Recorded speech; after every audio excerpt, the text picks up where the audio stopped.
책은 나 자신을 직시하게 해주었습니다. 20대 끝자락까지 저는 제가 외향적인 사람이라고 생각하면서 살아왔습니다. 사람들과 함께 있는 것을 좋아하고 사람들과 함께 할 때 성과를 더 잘 내는 사람이라고요. 그래서 직업을 찾을 때도 많은 사람과 소통하는 일이 제일 맞는 일이라고 생각했습니다. 2년 전부까지 가이드가 되었습니다. 양정의 저에게 또 성장을 좋아하는 저에게 제 기질을 살릴 수 있는 꿈의 직업이라고 생각했습니다. 직접 일해보니 역시 가이드는 외향적인 사람에게 천생의 직업이었습니다.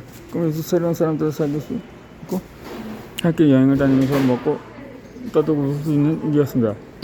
처음에 이 서투르 심지어 적은 기능, 연장적인 해방 생각을 살 수 있다는 기대도 했습니다. 그런데 6개월이 지나 1년이 지나도 가면 가서 일이 더 맞지 않는 생각이 커졌습니다.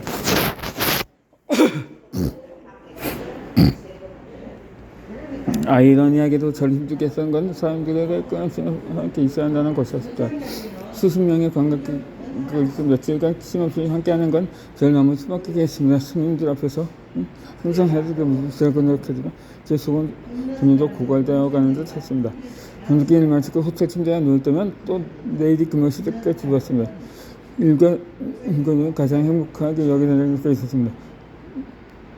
화장실이었는데 변기 명안이 앉아있는 게 제 유일한 안식 시간이었습니다.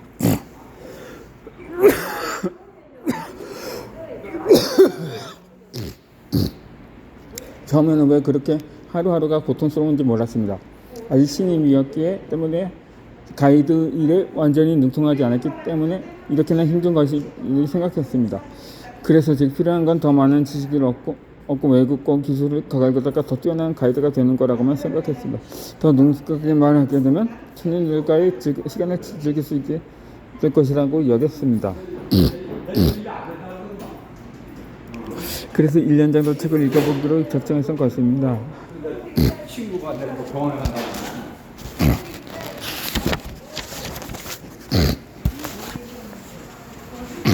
그런데 책을 읽다 보니 가이드 일이 왜 그토록 저를 힘들게 했는지 비로소 알게 되었습니다. 제가 외향적이라고 생각했던 건 완전한 착각이었습니다.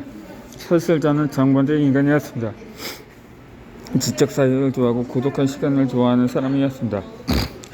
이런 저를 참고하는데 나는 무엇을 잘할 수 있을까라는 책이 큰 도움을 주었습니다.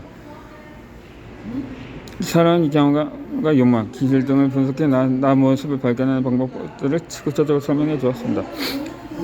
이 책을 통해 저는 고독한 시간 속에서 내면을 성찰하고 자신과 대화를 나누기를 즐기는 사람이라는 것을 깨달았습니다.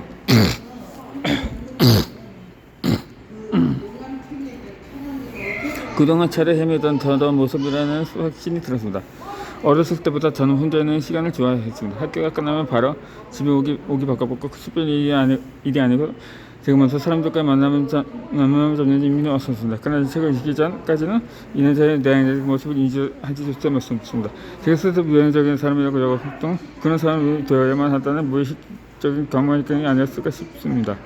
사람들 앞에서 말을 잘하는 사람, 모르는 사람에게도 쉽게 더 잘 다가가는 외향적인 사람이 되어야만 한다고 생각했습니다.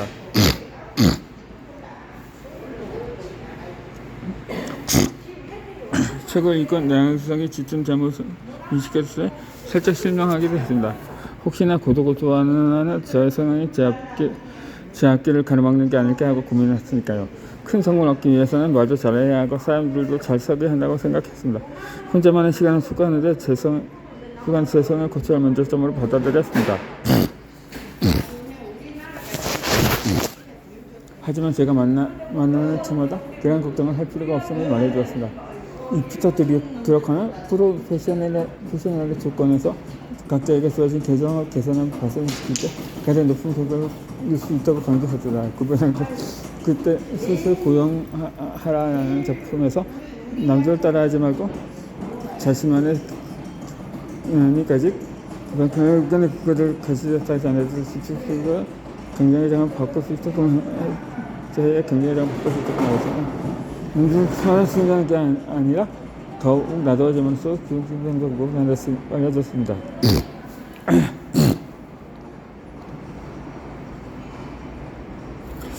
문제 정원의 영에서 더 자세히 살고 있게 되었습니다. 그때부터 생각하는 내용성 속에서 장점인지 관심 속으로 쳐다보기 시작합니다. 수잔 케인의 콰이어트 로이 노래 할고의 은근 매력 도리스 메리틴의 혼자가 편한 사람들과 같은 책을 읽으면서 외향성만이 최고의 기차지라고 여겼던 제 생각이 틀렸음을 알게 되었습니다. 세상에는 조용하고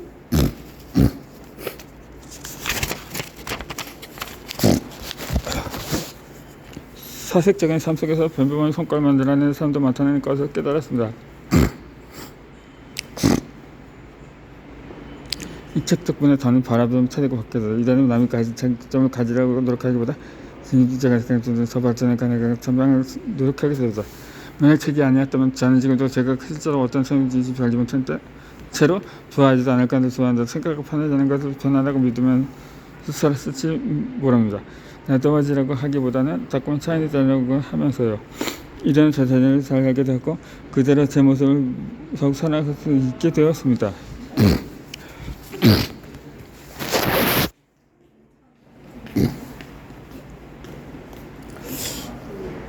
이 책은 삶의 잣대를 바꿔줬습니다. 이 저를 발견하고 세상을 알아가는 즐거움은 그동안 경험해보지 못하던 깊은 성취감을 안겨주었습니다. 운동이나 게임을 할 때 느끼는 몰입감과는 또 다른 즐거웠습니다.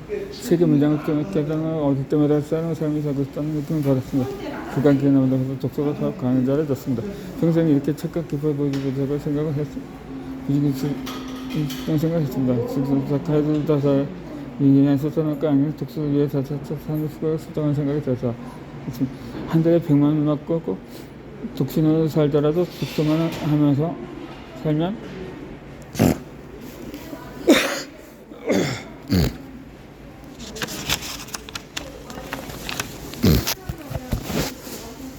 좋겠다고 일기에 끄적이곤 했습니다.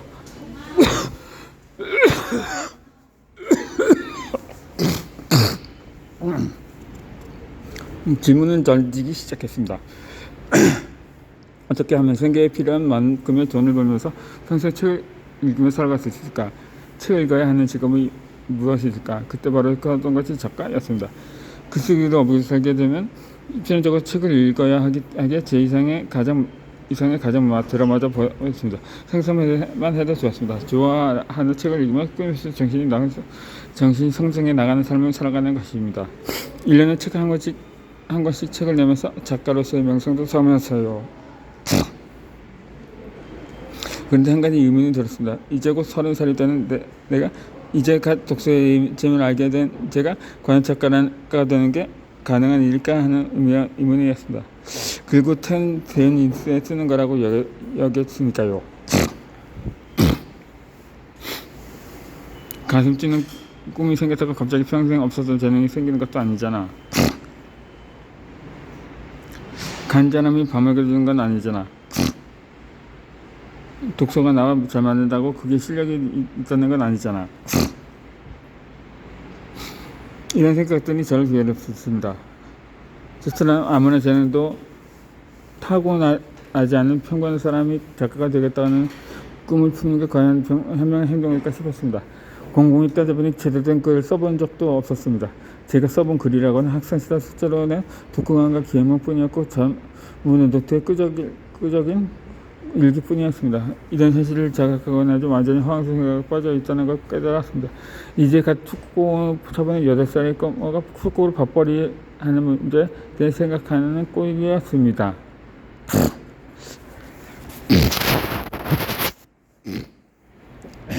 두려움이 몰려왔습니다. 수염을 저그렇게 기른 40대의 한 남자가 바퀴벌레가 나오는 골방에서 엉덩이를 벗고 긁으면서 아직도 작가 지망생의 일기를 쓰고 10여 년 뒤의 모습이 떠올랐습니다. 아찔했습니다. 똑똑하게 판단하다고 되뇌었습니다. 이게 독서의 재미를 꾸고 알았다고 무섭던 작가가 되는 건 현명한 생각이 아닌 것 같았습니다.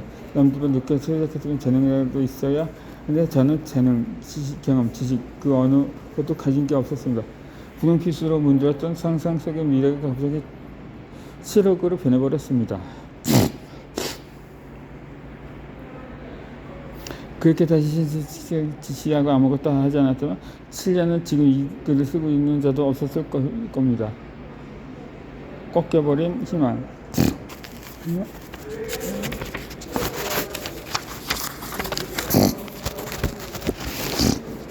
이명에 다시 불을 켜는 거고 여기 책이었습니다. 당시에 제가 다시 꿈을 꾸는데 가장 큰 도움을 준 책이 있습니다. 1만 시간의 재발견입니다. 지금까지 제 인생 책으로 남아 있습니다. 책의 저자인 안데르스 에리스 박사는 말합니다. 타고난 특성보다 노력의 양과 질이 중요하다고요. 비범하고 타고난 결과물의 가장 중요한 요인은 바로 노력의 양과 질입니다. 물론 선천적으로 타고난 기질이 초기에 성과를 앞당길 수는 있습니다. 하지만 그 차이는 시간이 지날수록 크리쳐집니다. 비범한 성과는 올바른 연습이나 방법이나 책의 표현에 따르자면 의식적인 연습을 얼마나 오랫동안 실시했느냐에 따라 달라집니다. 그리고 이단 성장은 가능한 나이와도 상관없습니다. 인간은 성인 되어서도 올바른 훈련을 통해 얼마든지 변할 수 있다는 것을 내신과 가능성이라는 용어로 잘 들어서 설명해주고 있었습니다. 특히 이 책은 제가 새로운 분야의 책에 관심을 가지도록 해주었습니다. 저자는 올바른 연습 방법을 하는 것이 무엇보다도 중요하다고 하면서 그런 연습 방법을 스스로 개발을 하며 우리의 몸과 뇌는 변화 이번에 무슨 것을 고민하지 잘 아는 게 중요하다고 말했습니다. 그 말을 듣고 저는 뇌과학과 학습법에 대한 한 책을 먹어도 생각하게 되었습니다.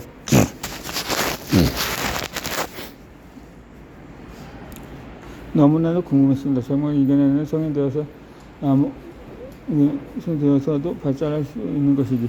글쓰기 아무런 재능이 없는 제가 후천적인 노력으로 글쓰기 재능을 줄 수 있는 것이 알고 싶었습니다. 만약 그게 확실해진다면 시간이 얼마나 걸리든 작가라는 꿈에 도전해보고 싶었습니다. 뇌와 학습에 관련된 책들을 선독하기 시작했습니다. 뇌를 변화시키는 공부가 즐겁다. 시작심, 재능을 만드는 뇌신경 연결의 비밀, 재능 어떻게 달려야 되는가, 탤런트 코드, 인간은 어떻게 배우는가 등 여러 책들을 찾아 읽었습니다. 이때 독서가 제게 미치는 효과 지금까지 이어지고 있습니다. 제 속에서 자리 잡고 있던 고정형 사고방식이라는 암덩어리를 완전히 제거해 주었습니다. 재능의 본질은 노력의 결과라고 하는 것을 알게 되자 제 태도는 정반대로 바뀌었습니다.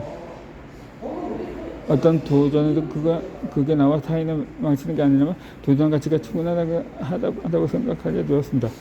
그리고 우리 뇌에 새로운 지식과 기술을 불어넣어주기 때문입니다. 작가는 꿈을 가름막았던 문제가 완전히 해소되었습니다. 후천적으로 얼마든지 글을 쓰기 전에 키워야 수단을 확실히 얻었고 그 꿈을 향해 달린다 그 길에서 자신했습니다. 10년이 걸리든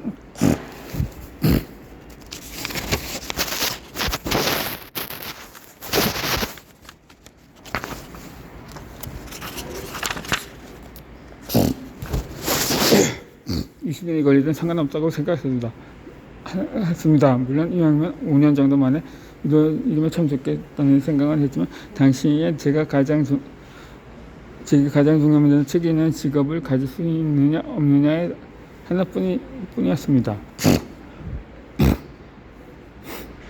이 작가라는 꿈을 품은 지 7년이 지났습니다.